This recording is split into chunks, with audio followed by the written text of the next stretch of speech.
Citoyennes et citoyens, vos voix comptent. Radio Cotonou vous donne la parole pour recueillir vos préoccupations, satisfactions et suggestions.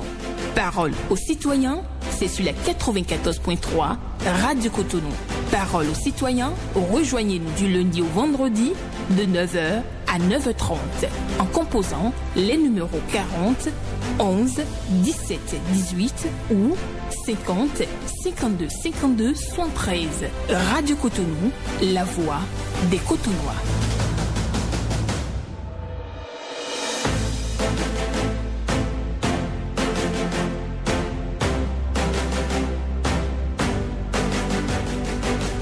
Parole aux citoyens.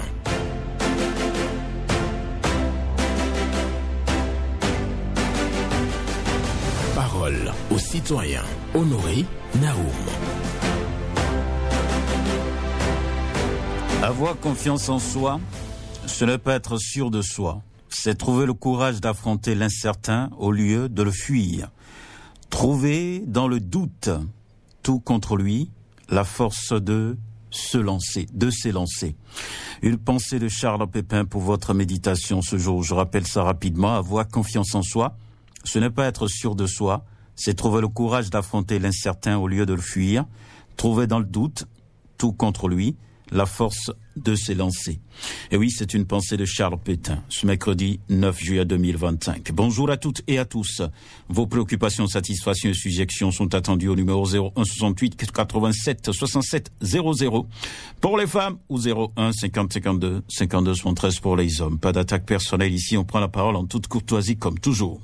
Ghislain Bangba sur la mise en onde, Michel Ounou pour le point à la présentation, Benjamin Honoré Naoum. On me signale qu'il y a déjà quelqu'un au bout du fil. On va le prendre. Bonjour. Bonjour, monsieur Benjamin Honoré Naoum.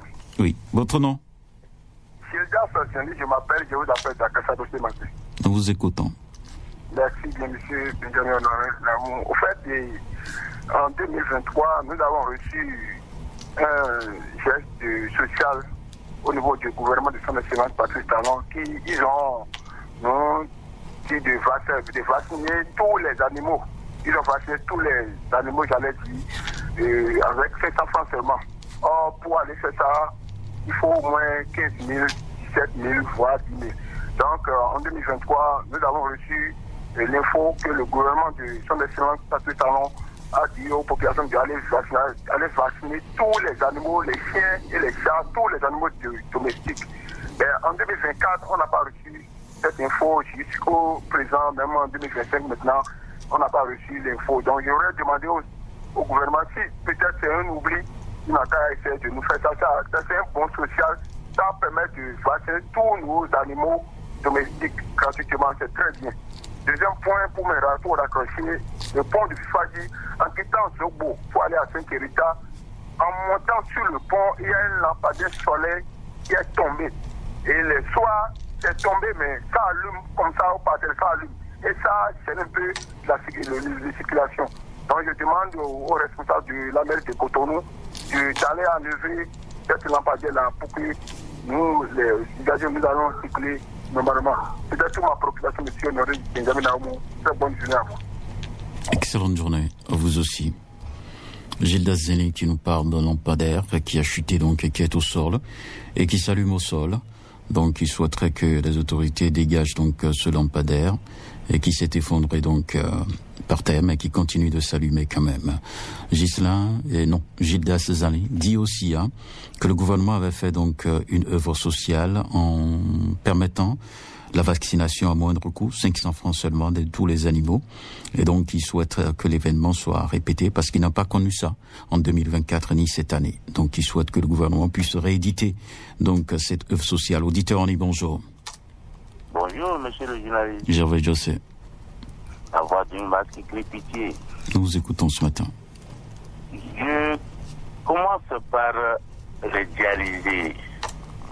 Je pense qu'il va falloir jeter un coup d'œil de ce côté parce qu'on ne sait à qui le tour demain, et tout le monde étant de malades ambulants, il va falloir jeter un coup d'œil de leur côté parce que si le gouvernement tient coup et il y a l'ont fait, je pense que ce n'est pas le président Talon qui ne pourra pas le faire. Il va falloir son pas de maladie, et tout le monde le sait, tout le monde passera par là. Prions Dieu. En ce qui concerne l'expropriation d'Arcos Soubieta, nous allons toujours le dire parce que c'est des sous que nous avons dépensés pour pouvoir payer des parcelles là-bas. L'expropriation est faite, oui, c'est bon, mais il va falloir maintenant, si c'est un franc, deux francs qui revient à chacun, qu'on lui donne, même s'il y a problème administratif, il revient à l'État de régler cette histoire pour les compatriotes. Au lieu de nous prendre les terres utilisées pour la nation et nous laisser en stand-by. Vraiment, nous allons voir là où ça va terminer parce que nous allons nous demander au moins qu'on nous donne au moins quelque chose pour qu'on aille s'installer aussi ailleurs. Je terminerai en disant en ce qui concerne la traversée du Yénico, qu'on pense à nous au moins, nous sommes au centre de Cotonou. Et venez voir ce que nous sentons lorsque nous le disons, ce n'est pas de blague. Venez voir et vous allez même pleurer pour nous parce qu'il n'y a rien, même pour les additions d'eau dans les bons, c'est difficile. Alors venez voir au centre de Cotonou, à côté du Dakobassé. Merci, monsieur le ministre, à bientôt. Ciao. Excellente journée à vous, Gervais Jossé, qui appelle et qui parle des dialysés, qui sont oubliés. Donc, il dit que nous sommes tous des malades ambulants. Il faut que le gouvernement puisse voir de près ce dossier des dialysés dans notre pays de Bénin. C'est l'une des préoccupations évoquées par Gervais Jossé ce matin. Avoir confiance en soi, ce n'est pas être sûr de soi, c'est trouver le courage d'affronter l'incertain au lieu de le fuir, trouver dans le doute, tout contre lui, la force de s'élancer. C'est bien entendu la pensée de Charles Pépin que je partage avec vous ce jour. Auditeur Annie, bonjour. Oui, bonjour, M. Jalon. Oui. Garba la Santoyer depuis Kangi, dans la Liborie. D'accord, nous vous écoutons. Merci beaucoup, monsieur le journaliste. Je vais directement au niveau de la commune de Ségbana, dans le département de la Liborie, pour solliciter le projet de la Liborie par rapport à la mosquée centrale de Ségbana, qui depuis plus de 10 ans est restée fermée à cause de la mésentente entre les religieux. Alors pour ce faire, nous interpellons le préfet, les sages, les têtes couronnées, les notables, les hommes politiques de la zone, de vouloir nous aider pour que la paix et la cohésion sociale puissent revenir dans cette commune-là pour la réouverture de cette mosquée centrale où les populations attendent cela toujours. Je reviens de la commune de Kangi, toujours précisément dans le département de l'Algérie à Kangi, pour interpeller le conseil communal de Kangi par rapport au conflit des producteurs et des éleveurs qui continue toujours, alors que l'État a donné les crédits pour la réouverture des couloirs de passage, les aides de pâturage et aussi les lieux de vaccination. Alors pour ce faire, nous interpellons Mme le maire en tant qu'autorité communale de bien vouloir nous aider, descendre au niveau des 10 arrondissements pour aider les FIA pour la mise en œuvre de ces activités. Je finis par toujours dire merci beaucoup au gouvernement par rapport à la métamorphisation de la ville de Kangi. Aujourd'hui, monsieur le président, quand vous connaissez, quand vous revenez, vous allez vous perdre. Ça veut dire quoi? Ça veut dire que depuis plus de 30 ans, nous attendons des différents travaux. Mais nous tirons un coup de chapeau cette partie seulement en personne. Pour finir, je vais toujours rester au niveau de la police présidentielle, monsieur le journaliste, en demandant à la police présidentielle d'aller avec les populations de Kangi, avec prudence. Pourquoi je le dis? Parce qu'aujourd'hui, monsieur, les contrôles de pièces de moto, de pièces de véhicules, c'est très bien. Mais il faudrait quand même que nous ne voulons pas les montrer ce qu'ils doivent faire. Mais nous avons des frères qui viennent du Nigeria, du Niger, qui ne parlent que deux langues. Ceux qui viennent du Nigeria ne parlent que l'Aoussa et l'anglais. Alors, il faudrait quand même qu'on cherche à les enregistrer pour savoir qui ils font. Merci beaucoup, à bien à vous. Bonne journée. À vous aussi. Gabriel Swahili, qui nous appelle de Kandi. Il parle de la fermeture de la mosquée de Ségbana. Lui souhaite donc la réouverture de cette mosquée-là. Donc il y a conflit et les autorités ont décidé de fermer la mosquée. Il souhaite donc la réouverture. Kandi, il y a donc des conflits liés à la transhumance. Les autorités de la ville doivent pouvoir faire quelque chose à cet effet. Il dit aussi à Kandi, il y a eu de métamorphose. Le gouvernement a travaillé donc pour embellir un peu Kandi et c'est une satisfaction pour lui. Il invite aussi la police républicaine à un peu plus de souplesse dans les contrôles et surtout à donc enregistrer les étrangers qui entrent sur le territoire béninois. Bonjour. Monsieur Benjamin Honoré Naoum, bonjour. Bonjour à vous. Valentin Ayonou. Merci beaucoup. Et ce matin, c'est vous. Ça va bien. Merci. Ok. Ma toute première préoccupation, je voudrais demander au cadre du ministère du Tourisme de commencer par faire des descentes inopinées dans nos hôtels pour voir l'état de propreté au niveau de ces hôtels. Mon cher Benjamin Naou, nous ne pouvons pas comprendre que dans notre pays, il y a des hôtels dont les chambres sont puantes. Vous rentrez dans ces chambres et c'est enfants parfois qui sortent de ces hôtels des lits mal entretenus. En un mot, la propriété a déserté complètement le forum.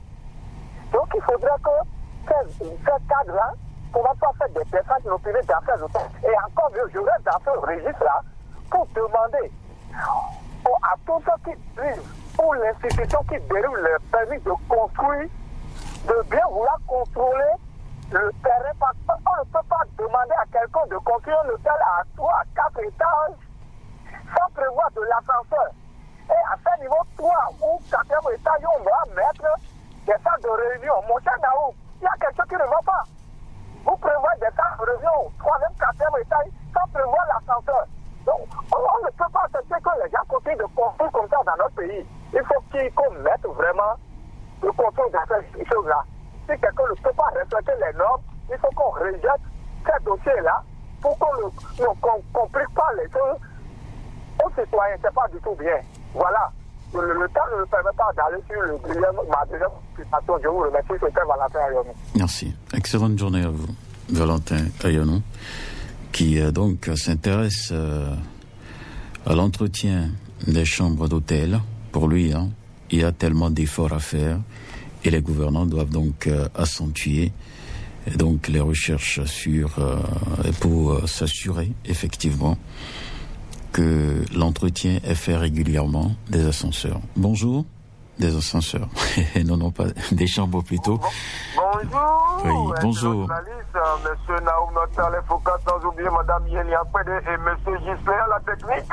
Paul Chaudaton. Que Dieu te protège, Naoum, et la suite. Merci. Amen. Ma première préoccupation, Monsieur Naoum, j'invite le ministre de la Culture, son excellent Patrice Talon, président de la République, le ministre de la Santé, l'artiste Richard, des Pipio Baroula et Baba qui sont au tapis. Je les invite à faire quelque chose.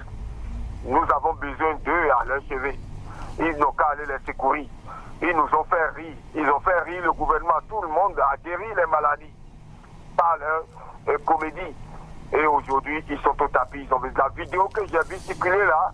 Vraiment, c'est la bimbola. C'est le moment.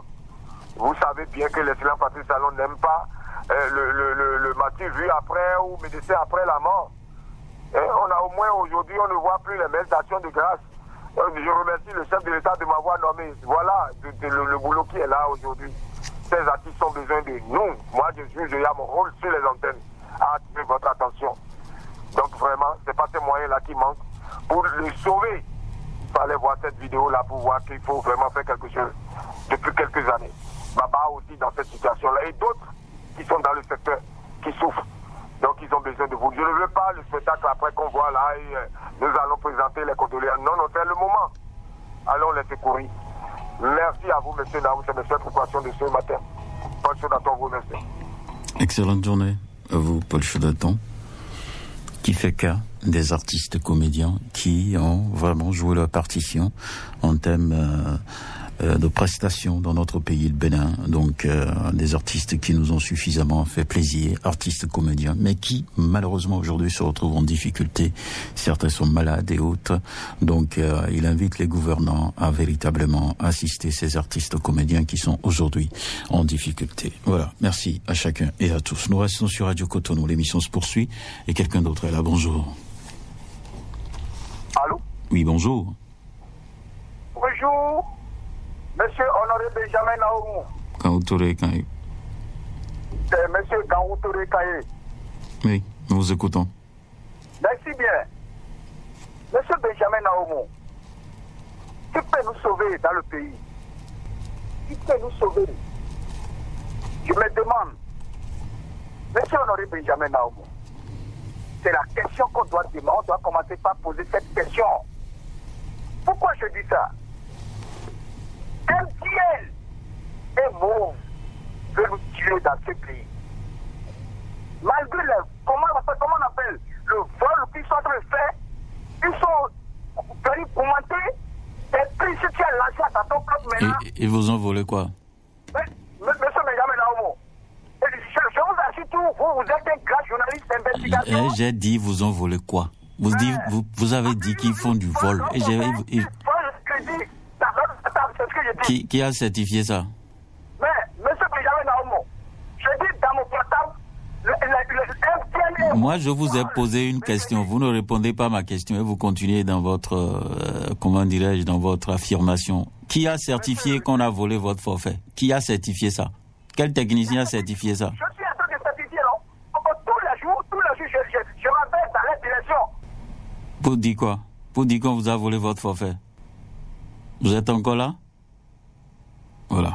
Donc, si vous n'avez pas de certification, vous ne pouvez pas venir ici. Donc, jeter de l'anathème sur les gens aussi facilement. C'est pas bien. Vous parlez quand même d'entreprises sérieuses dans notre pays, le Bénin. Donc, si vous voulez formuler vos préoccupations, il faut y aller dans les règles de l'art. Je vous remercie infiniment pour votre passage ce matin, Gaoutoré Kanye, qui déplore donc l'augmentation des frais de transfert mobile. C'est la préoccupation. C'est pas ce que vous avez dit avant. Donc, quand vous parlez de vol, vous devez apporter la preuve. Voilà.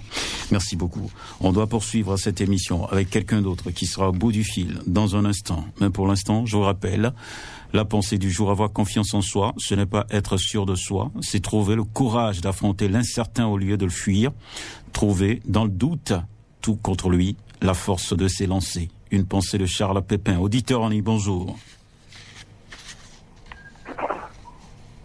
Allô? Bonjour, Naoum. Bonjour, votre nom? Benjamin Botelé, je vous appelle du Sénécraché. D'accord, nous vous écoutons. Monsieur Naoum, le président Talon fait un travail remarquable en matière de travaux publics au Bénin et surtout lorsque vous quittez le carrefour même pour Porte-Novo. Monsieur le Président, nous vous remercions infiniment.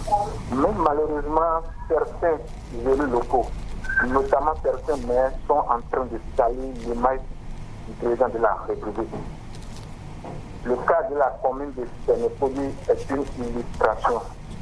Le conseil communal de Sénépoli a failli à sa mission. Le maire Jonas Benametor a lamentablement échoué. Ah bon. Il a abandonné... Attendez, vous dites quoi là? Oui. Vous dites quoi? Vous dites quoi? Je vous comprends pas, Benjamin Bossédé. Tout ce que vous alignez là, c'est quand même pas normal. Vous citez des noms et vous faites des déclarations. C'est pas sérieux. Si vous avez une préoccupation, vous abordez la préoccupation directement. Vous avez quelle capacité pour apprécier donc les travaux d'un maire? Si vous avez un problème dans une localité, si vous avez quelque chose à dénoncer, vous dénoncez la chose.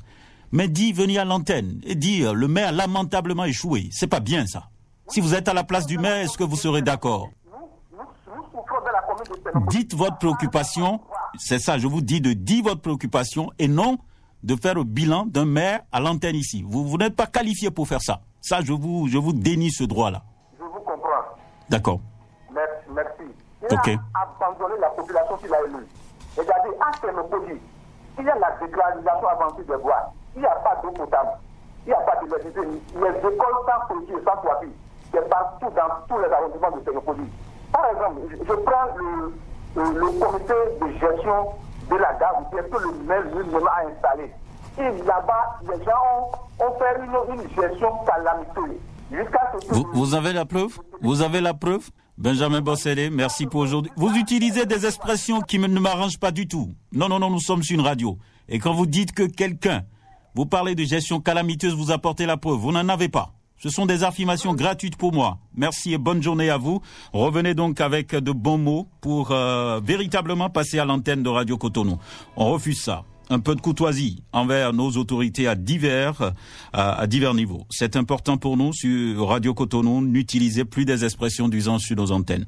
Voilà. Donc, si vous voulez faire des déclarations, des affirmations, vous apportez la preuve. Merci à tous ceux qui sont à l'écoute actuellement de Radio Cotonou. Avoir confiance en soi, ce n'est pas être sûr de soi. C'est trouver le courage d'affronter l'incertain au lieu de le fuir. Trouver dans le doute tout contre lui, la force de s'élancer, une pensée de Charles Pépin. Et nous restons sur Radio Cotonou. Et l'émission, c'est Parole aux citoyens. La parole est libre, mais en toute courtoisie. Et voilà, on ne s'attaque pas aux gens ici. Voilà. Bonjour. Bonjour, monsieur Naoum. Oui, votre nom? Abounialankou Emmanuel. D'accord. Nous vous écoutons ce matin. Ok. Et d'entrée de jeu, j'avais évoqué un problème de terrain de Saint-Hérita, terrain de football de Saint-Hérita. C'est-à-dire, quand ils disent tout le terrain est inondé, la fois passée, ils ont mis des tables là-dessus. 2 semaines après, ça a recommencé la même chose. Il faut des études pour ce terrain-là. Il faut des études et vous voyez, les enfants qui jouent là, au sein de Saint-État, ils ne sont pas qualifiés cette année. Hein. C'est ce terrain-là qui a fait qu'ils ne sont pas qualifiés, parce qu'ils n'ont pas bien fait l'entraînement comment il le faut. Deuxièmement, le pavé qui est dans la fonte du 6e arrondissement, là, il y a des caniveaux qui sont ouverts là, et ils ne sont pas venus fermer ça. Quand il pleut, ce pavé-là, c'est inondé complètement et la surface de l'eau couvre les couverts de caniveaux et les enfants sont dans le quartier, ils vont tomber dedans. Occupation. Et le ministère social, c'est-à-dire le côté social là, ils ont initié quelque chose pour les élèves qui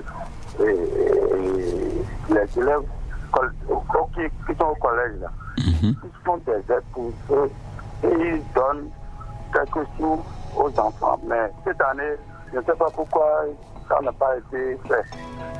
C'est ma préoccupation. Merci. D'accord. Merci beaucoup à vous aussi, Monsieur Avogny-Lancon, qui nous parle, bien entendu, d'un terrain inondé à Saint-Rita, au niveau du CEG. Il dit que le terrain est inondé, et donc cela n'a pas facilité la tâche aux enfants qui jouent donc sur ce terrain-là. Des collecteurs ouverts dans le 6e arrondissement et aussi des voies pavées qui sont dégradées dans le 6e arrondissement. Il se penche également sur le côté social envers les élèves et écoliers. Et donc, il dit qu'il y a eu donc des assistances qui sont accordées par le gouvernement, mais cette année, lui n'a pas constaté cela. Donc, c'est ce qu'il dit. Quelqu'un est encore là. On va le prendre. Bonjour. Bonjour, la voix du Rossignol. Paul Ralouzissou. Affirmatif et chez toi. Ça va bien. Moi aussi, je rends grâce à Dieu. C'est intéressant. Merci. On doit toujours dire, aujourd'hui, mercredi 9 juillet 2025, jour de conseil des ministres. Pour cela, je prie beaucoup, une fois encore, notre cher président papa, Patrice Talon, de demander la clarification à son ministre de l'enseignement maternel et primaire, M. Saluman Karim, qui est sous le tutelle du Centre national de production de manuels scolaires. Qu'est-ce qui ne va pas? Merci et très bon site de programme. Merci. À vous aussi. CNPMS, voilà. 30 mois, plus de 30 mois sans salaire pour les agents. Ces structures en cessation d'activité. Paul Ralouzissou vient toujours à l'antenne pour réclamer donc la réouverture de ce centre. Merci à chacun et à tous de rester sur Radio Cotonou. L'émission C'est Paroles aux citoyens et le dernier intervenant va le recevoir dans quelques secondes seulement. Donc sur Radio Cotonou. Et j'insiste sur le fait, vous prenez la parole en toute liberté, mais vous avez l'obligation de respecter les règles de courtoisie et surtout pas d'attaque personnelle sur nos antennes. Bonjour. Oui, monsieur Benjamin Ononé, bonjour à vous. Luc Caronha. C'est bien moi, comment vous allez? Je vais bien. Et vous-même? Action de grâce infinie. Nous vous écoutons. Merci bien, monsieur Naoum. Je vous remercie d'abord pour la pensée de Charles Pépin. Oui. Monsieur Naoum, le samedi passé, 5 juillet, la commune de Bono, située à plus de 56 km de Port-Novo, dans le département de Lomé, a eu l'insigne honneur d'accueillir M. Wilfried Léon Mbeki, porte-parole du gouvernement. Mais cette étape, selon mes investigations, je parviens, marque la poursuite de sa tournée de contact avec la population béninoise. M. Léon Mbeki a ouvert la voie à un dialogue direct et franc, sans détour, n'est-ce pas, invitant chacun à exprimer librement ses préoccupations. Quoi de plus noble? Des réponses franches et claires aux diverses préoccupations sont donc le premier étape. Un échange constructif et transparent avec les citoyens de Bono. quoi de plus noble également. Monsieur le Président Mbeki, je vous dis que vous devez continuer cette œuvre. Parce que Dieu m'a dit que mon peuple est pour faute de connaissance. Vous devez donner des informations comme vous le faites déjà. Et je vous dis, persévérance dans l'effort, vous réussirez à coup sûr. Et le cœur à l'œuvre, donc. Le peuple en a vraiment besoin. Merci pour les informations que vous donnez au quotidien. Merci pour tout et bonne journée à vous, M. Naoum. C'était le Caron de Spadi. Excellente journée à vous, Louis Caronra. Et oui, pour son intervention de ce matin, il parle donc d'un déplacement du porte-parole du gouvernement, donc dans une localité de notre pays pour sensibiliser sur les actions du gouvernement. Avoir confiance en soi, ce n'est pas être sûr de soi, c'est trouver le courage d'affronter l'incertain au lieu de le fuir. Trouver dans le doute tout contre lui, la force de s'élancer, une pensée de Charles Pépin. Et c'est ainsi que je signe la fin de cette émission. Parole aux citoyens. Je vous souhaite une bonne journée.